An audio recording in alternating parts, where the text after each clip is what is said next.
Look at that. Right. So what is phonological awareness? It's the awareness of sounds in language. When we talk about phonological awareness, we're referring to our awareness of the sounds in language. That is the sounds in spoken language.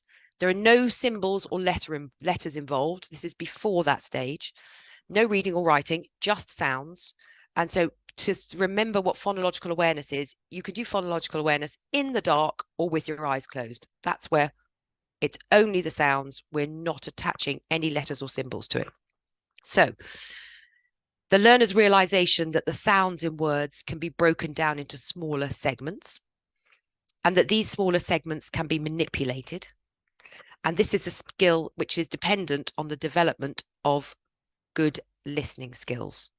Right, so how it's broken down into smaller segments. So starting at sentence level, it's an awareness that a sentence is made up of individual words.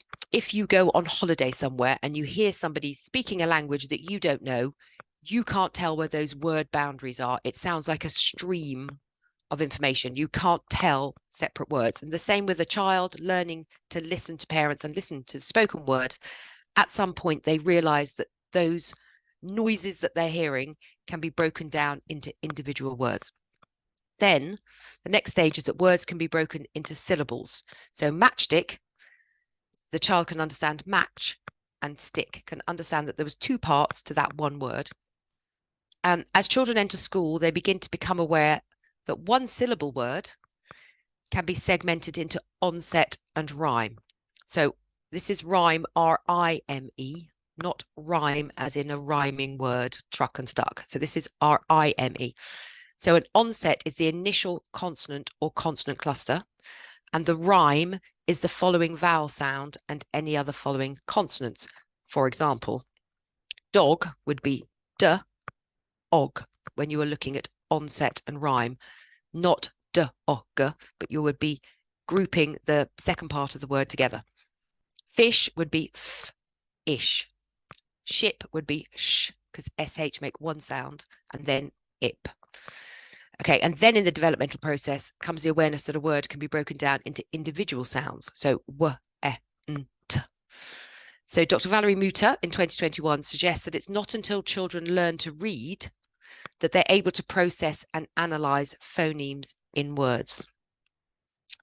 So it's the phonological awareness is a skill that's dependent on good listening skills. So the ability to hear and the ability to process that sound. Right, so why is it important? Phonological awareness is a foundation skill for literacy.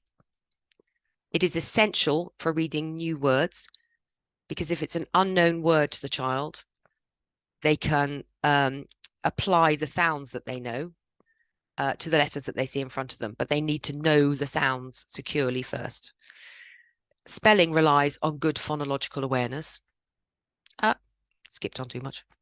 So this is a two-way interactive process between phonological skills and learning to read. Phonological awareness promotes reading development, but reading also helps develop phonological skills. And there's also good evidence that development of increasingly refined phonological skills is driven by vocabulary growth. So this is because the more words a child knows, the more likely they are to overlap in their sound properties. So they become increasingly aware of these sounds consistencies amongst words they know. We use the same sounds in different orders to make up words.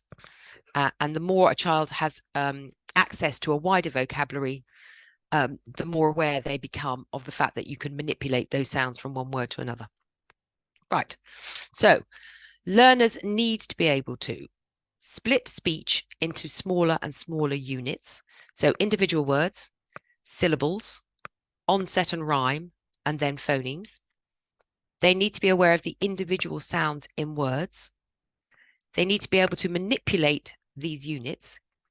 And these skills are important for the development of reading and spelling.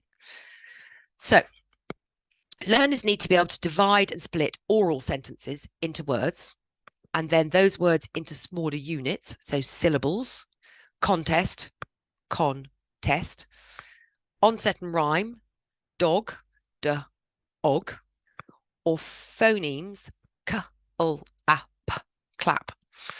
Also need to be aware of and be able to isolate individual sounds in words. For example, what is the middle sound in big? All right. Can they hear the I, big? Need to be able to manipulate sounds to be able to change, for example, the first letter of a word. You know, we might say to a child, change the k in cat for a b.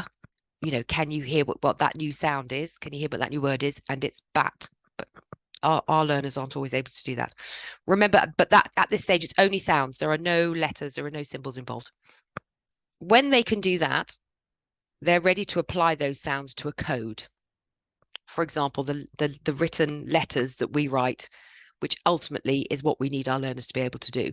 So they need to know the sound first, securely, and then we need to be able to show them the letter C and say, oh, that sound you're making, k, this is the symbol that we use for that sound. If you've got a weak awareness of sounds, understandably, you're going to find it tricky to manipulate those sounds, and you're going to find it hard to map those sounds onto words and letters.